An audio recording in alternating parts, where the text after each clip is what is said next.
What's up, everybody? Pedram here. So, it's been a long time since I uploaded my last devlog video about my survival horror game, Those in the Woods. But here we are, finally. Um, I finally released a demo last Friday, and it's been the top seller in among all my creations on Edge. I haven't done much marketing so far, not because I didn't understand the necessity, it's just that I have other reasons for that. But that's not what I'm here to talk about. I'm here to talk about the demo itself. Long story short, it's a mess. Behind the scene, the codes, the scripts are not very well organized. I wanted to release this demo mostly just for me to have something put out there, you know, but I learned a lot in the past 3 months, especially the 2 weeks prior to the release of the demo. I have made some very major mistakes. The scripts, the models, everything. One of the mistakes I made about the models is that I didn't know that you have to make sure that your models have faces with less than 4 vertices before you export them to Unity. So that caused some issue with rendering some game objects. For example, the the match where you get it from John, from the character in the game. Um, the problem that it had caused was that it didn't basically render, or sometimes it just rendered the fire, sometimes just the light, sometimes the tip of the uh, match was gone. So it was a real mess. And what you see at the end is actually primitive Unity game objects, and that's why the match looks like you're holding a mushroom on a stick. Another mistake I made in the scripts was using while loops. So, for those of you who don't know or are just here to watch this devlog just to know about the game, while loop is basically a condition when something is true, some condition is true, is happening. A series of function happens. Well, while loops don't work with Unity very well, or should I say, Unity doesn't like while loops. So avoid them at all costs. That caused some very, very strange bugs.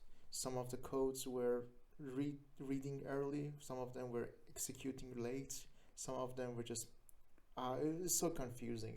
It was the bug would have been like this: each player would have experienced something different.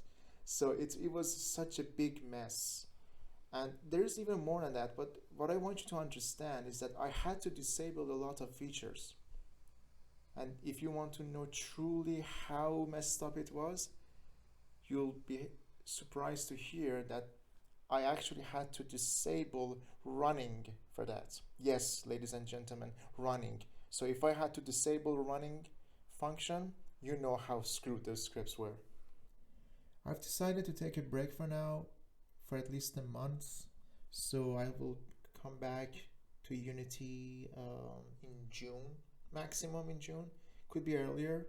It's one of those situations that my heart says something, my brain says something else. I want to work on this game. I mean, I love doing this job. It's just that I know I need the break. I need this time off, so I have to give it to myself. I have to remodel everything from scratch. Also the codes, I have to write them again. I'm also going to make some changes and add more things to this area. The demo is actually the prologue of the main game, so it is going to be there. There's going to be more gameplay, more tasks, more objectives, and of course more models and details in the area, because I firmly believe that that the area is too empty.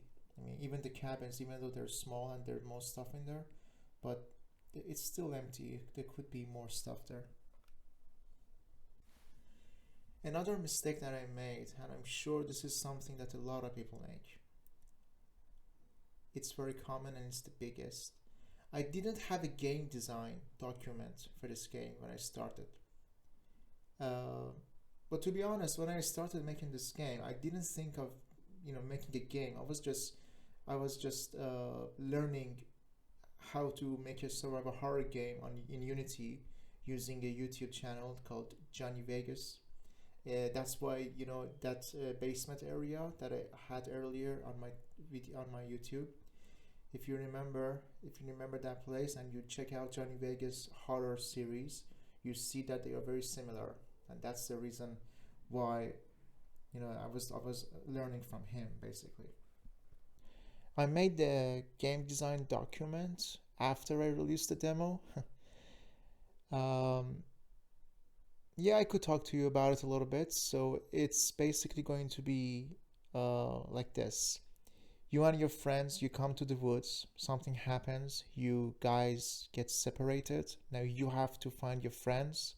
Now you have a choice, you may or may not find them. You can choose to go look for them or just run away.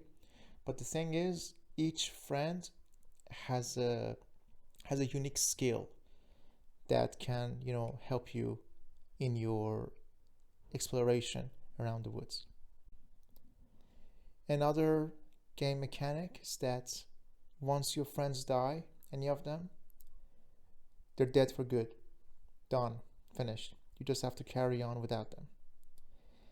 There's also going to be combat in the game, but not exactly like an action horror game.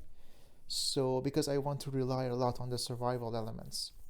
So because you are just a normal person, like an average guy, you are not going to be able to defend yourself a lot. But you have some let's call them temporary weapons. So anyway, that's it. I don't think there's anything else I want to add right now.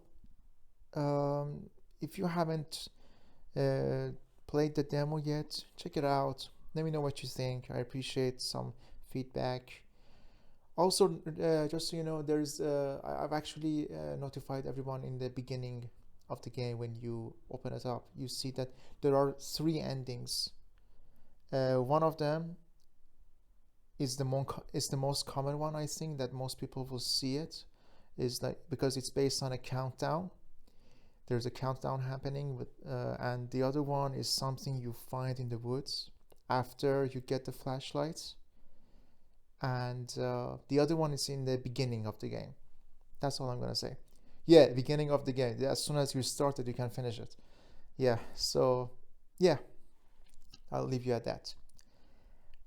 Thanks again for watching. Like, subscribe, comment, all those things, and I see you next time. Cheers.